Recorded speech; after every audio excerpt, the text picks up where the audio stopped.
Good afternoon. आज का जो बेसिकली मेरा जो टॉपिक है आज का, दैट इज़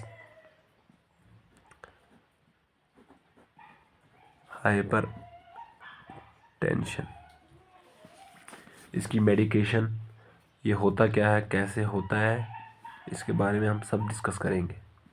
तो ये बेसिकली बहुत सारे बच्चों को काम में आएगा, जैसे बी फार्मेसी के, नर्सिंग के, हर किसी को आएगा, पेशेंट को आएगा, जो भी जिसको भी जानकारी चाहिए हाइपरटेंशन के बारे में, होता क्या, कैसे होता है और इसकी मेडिकेशन, वो सब हमें इस वीडियो में सब पता चल जाएगा। तो मैं आपको इजी वे में समझाऊंगा, जो आपको फर्दर आगे जाके आसानी हो समझने में। तो बेसिकली हम क्या करेंगे, पहले तो हमें ये पता करना होगा कि ये हाइपरटेंशन जो है ये होता क्यों है और कैसे होता है। तो पहले हम इन दोनों वर्ड्स को ब्रेक डाउन करेंगे। हाइपर और टेंशन।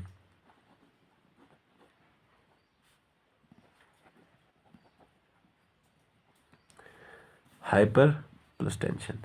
हाइपर मतलब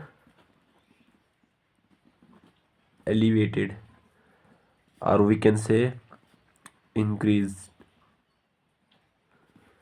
और टेंशन का मतलब प्रेशर। तो एलिवेटेड प्रेशर मतलब हमारी बॉडी में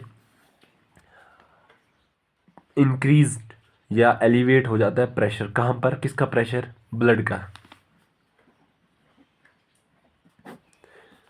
ब्लड का कहाँ पर, हमारी जो आर्टरीज होती है ना, उस पे। जो आर्टरीज है, ये हमारा मेनली फंक्शन, जो हमारे ब्लड को हार्ट तक पहुंचाने में काम में मतलब हेल्पफुल आती हैं। तो क्या होता है, जब कभी कभी हम बहुत सारे कारणों के वजह से जो हमारी जो आर्टरीज है, इन पे जो ब्लड है वो एक्स्ट्रा प्रेशर क्रिएट कर देता है। अगर जब हमारी वो ऐसे होती है, फादर मैं आपको समझाता हूँ विद हेल्प ऑफ डायग्राम। ये देखो, ये हमारी फादर में आर्टरीज है, ये ब्लड आ रहा है। अगर ये ब्लड जो है, इसका जो प्रेशर है ये हाई हो जाए, एलिवेट हो जाए, तो ये प्रेशर कहाँ देगा, हमारी आर्टरीज पे देगा। तो ये आर्टरीज है ना, ये क्या करेंगी, ये फर्दर जाके जब इन पे प्रेशर पड़ेगा तो ये कॉन्स्ट्रिक्ट हो जाएंगी। तो सिंपल सा रीज़न है, जब हमारी हमारी जो आर्टरीज है वो डायलेटेड है, उन पे उनके थ्रू ब्लड इजीली पास हो रहा है।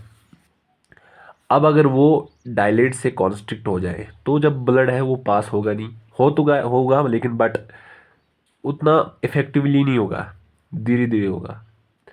तो उससे क्या होगा, उससे हमारे जो हार्ट है उस पर प्रेशर पड़ेगा, उस पर प्रेशर पड़ेगा एंड वो क्रिएट करेगा उस पर। हमारे जब प्रेशर पड़ेगा, हार्ट को ज़्यादा मतलब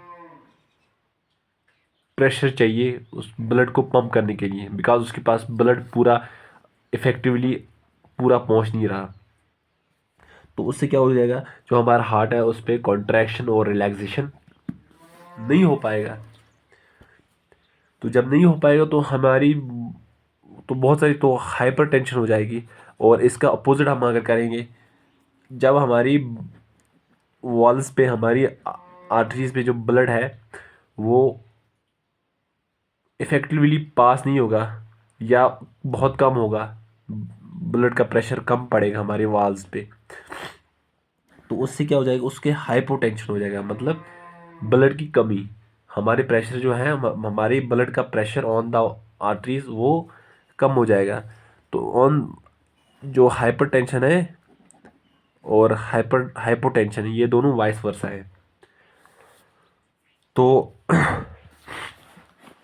ये तो आपको समझ आ गया हाइपरटेंशन क्या होता है। और हाइपोटेंशन सिंपल होता है। हाइपो मतलब मतलब जैसे हाइपर में एलिवेटेड हो जाता है, हाइपो में डिक्रीज हो जाता है ब्लड का प्रेशर।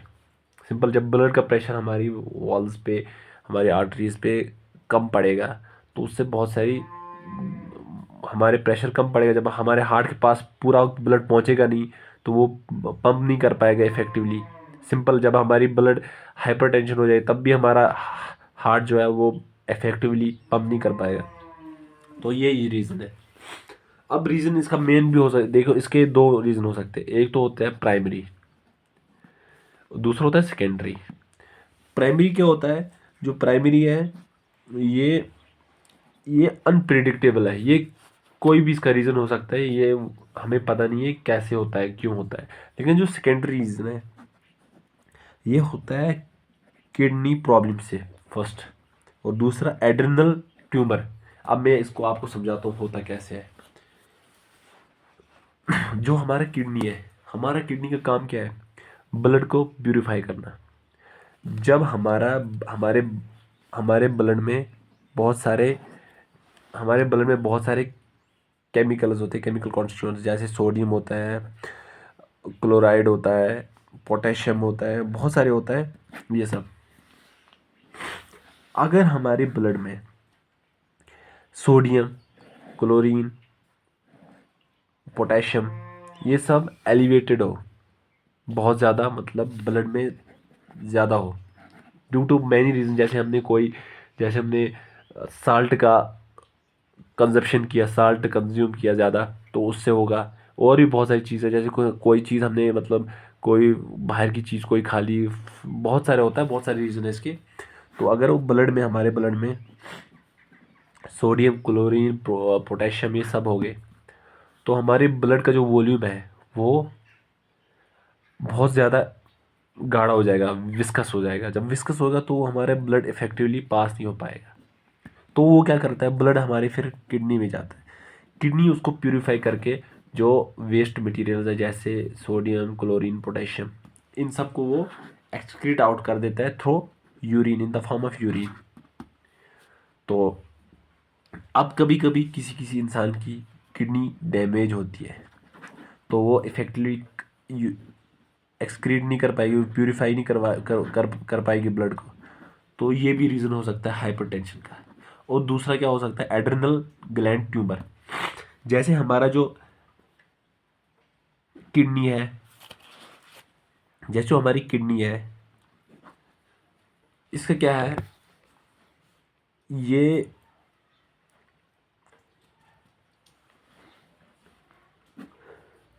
हमारी जो किडनी है इसके ऊपर एक हमारी एड्रिनल ग्लैंड होता है। वो बेसिकली क्या काम करता है, वो एड्रेनलिन सिक्रीट करता है। वो ट्रायंगुलर शेप का होता है, ऐसे होता है। और बाहर की लेयर को हम कहते हैं कॉर्टेक्स, दूसरा अंदर की मेडुला, ये होता है। अब क्या होता है, बहुत सारे हमारे सिंपैथेटिक कारणों की वजह से वहाँ से एड्रेनलिन सिक्रीट होता है। जब एड्रेनलिन सिक्रीट होगा वो जाता है अल्फ़ा या बीटा रिसेप्टर के पास, और वहाँ जाके बाइंड होता है और अपना एक्शन शो करता है। और रीअब्जॉर्प्शन ऑफ सोडियम क्लोराइड ये इंक्रीज कर देता है हार्ट में। तो उसके बाद अगर इसमें कोई दिक्कत की वजह से ये इसमें ट्यूमर आ जाए, तो वो एक्सेस में एड्रेनलिन सिक्रीट करता जाएगा। तो उससे क्या होगा, उससे हमारे जो है रीअब्जॉर्प्शन बढ़ जाएगी, और उससे क्या होगा, ब्लड ज़्यादा विस्कस होगा, और वो कॉज करेगा हाइपरटेंशन। ये समझ आ गया आपको? अब मैं आपको ये समझाता हूँ जो मेडिकेशन है इसकी। मेडिकेशन इजी वे में समझाता हूँ। इसमें पहली तो हम मेडिकेशन लेते हैं ACE inhibitor. ACE inhibitor angiotensin converting enzyme. ये एक एंजाइम होता है, जैसे मैं आपको बताता हूँ। हमारे लिवर जो है वहाँ से एक प्रोटीन रिलीज होता है, कॉमनली नून एज एंजियोटेंसिनोजिन। ये रिलीज होता है। ये क्या करता है, ये रेनिन की मदद से एंजियोटेंसिन में कन्वर्ट कर देता है, इस प्रोटीन को कन्वर्ट करता है एंजियोटेंसिन 1 में। और एंजियोटेंसिन 1 जो है इन द इस एंजियोटेंशन कन्वर्टिंग एंजाइम की मदद से ये एंजियोटेंशन सेकंड में कन्वर्ट हो जाता है और वो फर्दर करता है हमारी आर्टरीज को कॉन्स्ट्रिक्ट। तो बेसिकली ये जो है हम ये एंजाइम जो है इस एंजाइम को हमें रोकना है। जब रोकेंगे तो कॉन्स्ट्रिक्ट होगा नहीं, तो हम इसमें एसी इनहिबिटर देते हैं। ये हमारे जो है इन एसी इनहिबिटर ये फर्स्ट लाइन की होती है, फर्स्ट लाइन ड्रग्स होती हैं और मेनली हम यंग पीपल्स में देते हैं। और इसमें जो है इसमें मैं आपको एक इसका मैं सिंपल सा वो बता दूंगा, सुफिक्स ये याद कर लेना। जैसे प्रिल, इसमें बहुत सारी मेडिसिन आता है प्रिल के नाम से, सुफिक्स जो है उसका आएगा प्रिल, प्रिल के नाम से। जैसे इनालाप्रिल, लिसिनोप्रिल, कैप्टोप्रिल, ये सब प्रिल के जो भी आएंगे वो। बट इसकी साइड इफेक्ट मेनली जो है वो होता है एंजियोडीमा।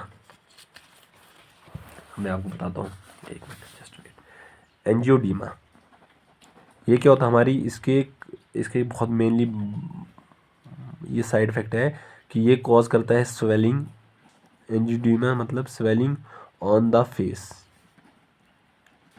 हमारे फेस पे स्वेलिंग। अगर जब हम मेडिकेशन लेते हैं तो कभी कभी जो साइड इफेक्ट इसका ये होता है एंजियोडीमा मतलब स्वेलिंग ऑन द फेस। और मैं एक चीज़ बताना भूल गया, वो क्या है, हमारी जो बेसिकली ब्लड प्रेशर होता है वो हमारी बेसिकली 120/80 होता है।